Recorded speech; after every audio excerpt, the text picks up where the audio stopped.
আসসালামু আলাইকুম দর্শক, আপনাদেরকে স্বাগত জানাচ্ছি। আজকে একটা বিষয় নিয়ে আমি কথা বলবো। তা হলো সাম্প্রতিক সময়ে একটা বিষয় নিয়ে, বিশেষ করে নারীদের মাঝে একটা তোলপাড়ের সৃষ্টি হয়েছে, যা হাইকোর্ট কর্তৃক একটা রুলস হয়েছে যে দ্বিতীয় বিবাহ করতে গেলে প্রথম স্ত্রীর অনুমতির প্রয়োজন নাই। এই বিষয়টা নিয়ে আসলে অনেকে আমার সাথে কথা বলছিলেন। বিষয়টা যদি আমি এভাবে বলি যে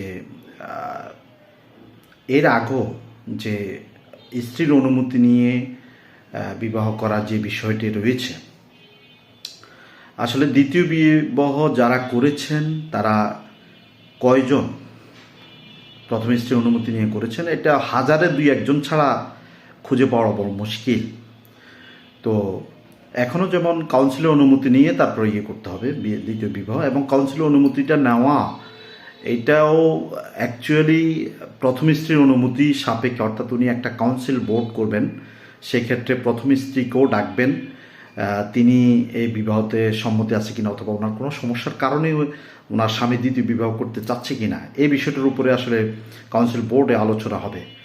তো পরোক্ষভাবে বলা চলে যে আসলে প্রথম স্ত্রীর অনুমতি অথবা কথাবার্তা, ওনার সাথে যোগাযোগ কাউন্সিল করেই তারপরে কিন্তু একটা উনি সার্টিফিকেট দিতে পারবেন। আসলে যদি বলি, আসলে বর্তমান প্রেক্ষাপটে যে আমাদের সমাজ ব্যবস্থা এখন চলছে, সেই ক্ষেত্রে আমি মনে করি আমার দৃষ্টিকোণ থেকে ব্যক্তিগতভাবে যে এটা প্রয়োজন ছিল না। এমনিতে এটা যেভাবে একটা এর মধ্যে ছিল সেভাবেই থাকা দরকার ছিল।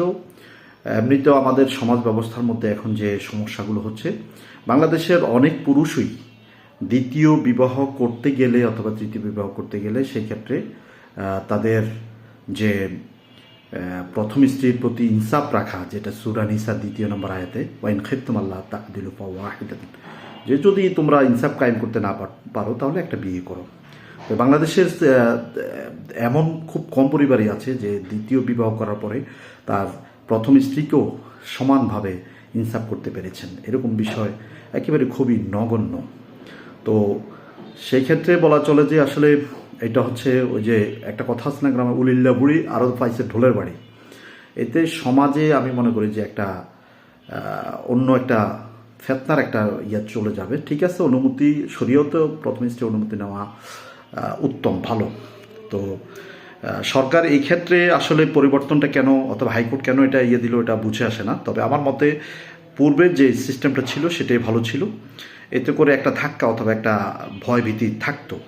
কারণ সমাজে দ্বিতীয় বিবাহ ঠিক আছে, এটা শরিয়া মোতাবেক অবশ্যই আমাদের ভালো, কিন্তু শরিয়াতে এটাও বলা আছে যে ইনসাফ কায়েম করতে পারবে কিনা, তার ভরণ পোষণ উভয়ের সমানভাবে পরিচালনা করতে পারবে কিনা। আসলে এটা খুবই কম এরকম পাই আমরা। প্রথম স্ত্রীকে পরে ভুলেও যায়, ডিভোর্স দিতে হয়। তো যাই হোক, বলা চলে একেবারে যে অনুমতি ছাড়াই করতে পারবে বিষয়টা তা না। কাউন্সিলের অনুমতি নিতে গেলে আপনাকে 7 সাগর 7 সমুদ্র পাড়ি দিয়েই তারপরে যে আপনি কাউন্সিলের অনুমতি পেতে পারেন, তাও শিওর না।